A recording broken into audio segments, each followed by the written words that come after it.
பகவத்கீதை 15ஆம் அத்தியாயம் புருஷோத்தம யோகம்.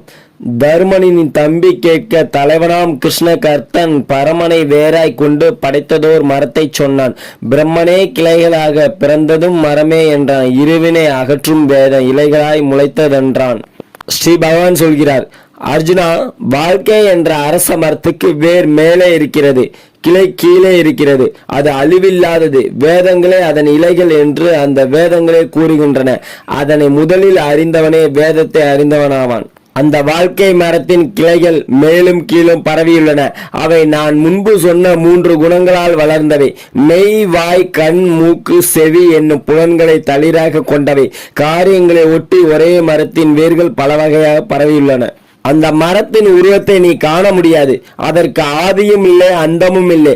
பற்றற்று வாழ்தல் என்னும் வலிமை மிக்க வாளால் வேர்கள் ஆழமாக பாய்ந்த அந்த அரச மரத்தை வெட்டி பிறகு அடைந்தவர் திரும்பாத அற்புத உலகத்தை தேட வேண்டும். இந்த பழைய வாழ்க்கை மரம் எவனிடம் இருந்து உண்டாயிற்றோ அந்த ஆதி மூலத்தை சரணடைய வேண்டும். கர்வத்தை விட்டு, மோகத்தை விட்டு, பற்று வைக்கும் குற்றத்தை வென்று எப்போதும் ஆத்ம ஞானத்தில் நிலைத்து காமங்களை விலக்கி சுக துக்கங்களை நீக்கி ஆத்மாவின் உண்மை வடிவத்தை அறிந்தவர்கள் அழிவே இல்லாத மூலஸ்தானத்தை அடைவார்கள்.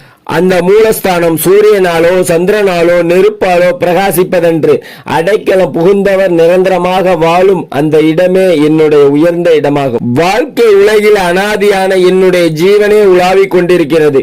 அது உடம்பில் உள்ள 5 புலன்களையும் மனதையும் இழுத்துச் செல்கிறது.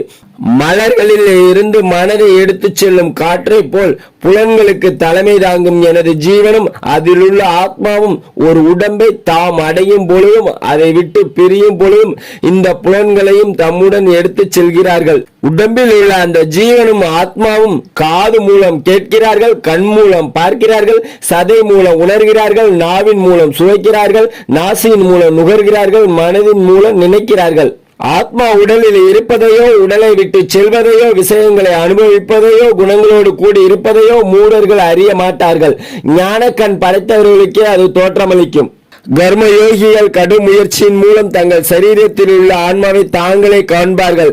பக்குவமற்ற பரிதாபத்துக்குரியவர்கள் படாத பாடுபட்டாலும் அந்த ஆன்மாவை காண முடியாது. சூரியன் ஒளியும் என்னாலே, சந்திரன் ஒளியும் என்னாலே, நெருப்பின் ஒளியும் என்னாலே, பொங்கி பொழியும் என்னுடைய அகத்தலையே அவை. மண்ணில் புகுந்து மயக்கமில்லாது என்னுடைய பலத்தால் நான் எல்லா உயிர்களையும் தாங்குகிறேன். அமுதமலை பொழியும் வெண்ணிலாவாக இருந்து ஆயிரக்கணக்கான மூலிகைகளை வளர்க்கிறேன்.